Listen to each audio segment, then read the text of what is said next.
Exeter College is one of around 40 constituent colleges of the University of Oxford. We here have 2 geographically separate sites and about 40 buildings in total. The college has recently celebrated its 700th anniversary, so we have a lot of historic buildings that we need to work with. And within our activities, we're primarily a teaching and research college, so we have lots of academics working on all sorts of projects in both the sciences and the arts, a lot of conferencing, a lot of press and media related activities, because the buildings here are so historic and the place is quite prestigious.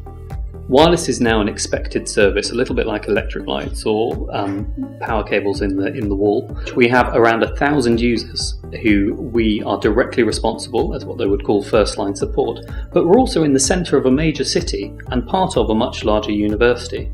So our footfall and our tourist traffic sees us having about 20 to 22,000 users a week connecting to our 200 access points, and those are unique individual clients, not individual connections. So Wireless is now responsible for around 90 to 95% of our bandwidth, and in a given week our wireless systems help us manage around 4 terabytes of traffic.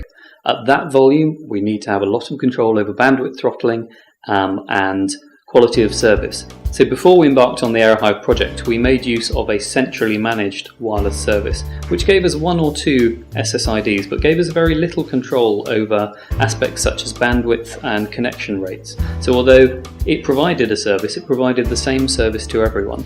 Now, as our use of the wireless systems grew and our dependency on it grew, we found that the previous solution wasn't good enough, and it didn't provide us with the levels of service that we needed for our high-profile people and some of our high-profile devices.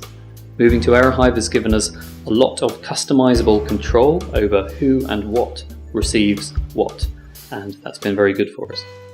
About 2 or 3 years ago, we decided to embark on a wireless project after doing a small-scale test. So given the number of buildings we had, what we were able to do with the Aerohive offering was to stagger our deployment, and in some buildings we deploy maybe 10 or 20 access points at a time, buying as we needed. With a number of wireless solutions, you're led for licensing reasons to commit to several hundred access points, but with the Aerohive solution we didn't have to do that because we made use of the online Hive Manager and we were able to have as many licenses as we needed at any point. So it actually took about 18 months to reach our full deployment of about 250 access points. And if we'd done that with a number of the other solutions, that would have been very, very expensive, and we would have had a lot of them sitting around for 2 years not doing anything. So the Aerohive product with the autonomous access points allows us to build in a lot of functionality to the access point itself. So in addition to just internet or network access points, we're able to do a lot of firewalling, a lot of deep packet inspection to control traffic and throttling. We're able, using the private pre-shared key system, to broadcast a single SSID, which depending on your connection method gives you a different set of network or different set of services depending on who you are. This means that individual users within the college, whether they're members of staff or academics, think that they're all getting the same service, but you're actually preferentially giving senior members a better experience than those people who don't need very high bandwidth all the time.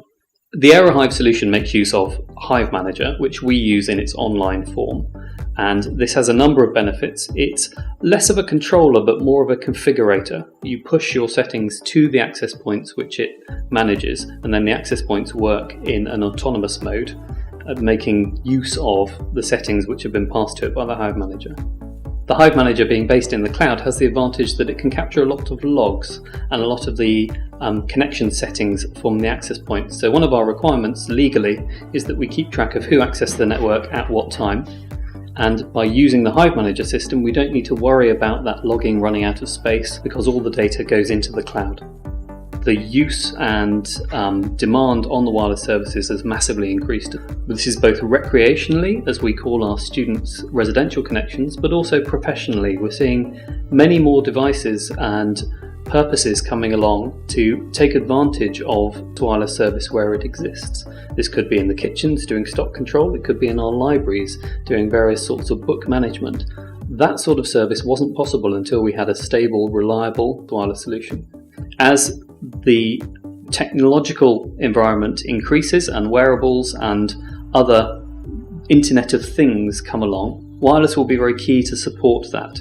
Quite where it goes, we don't know, but we do know that the requirement for massively connecting many devices is going to be with us very, very soon if it's not here already.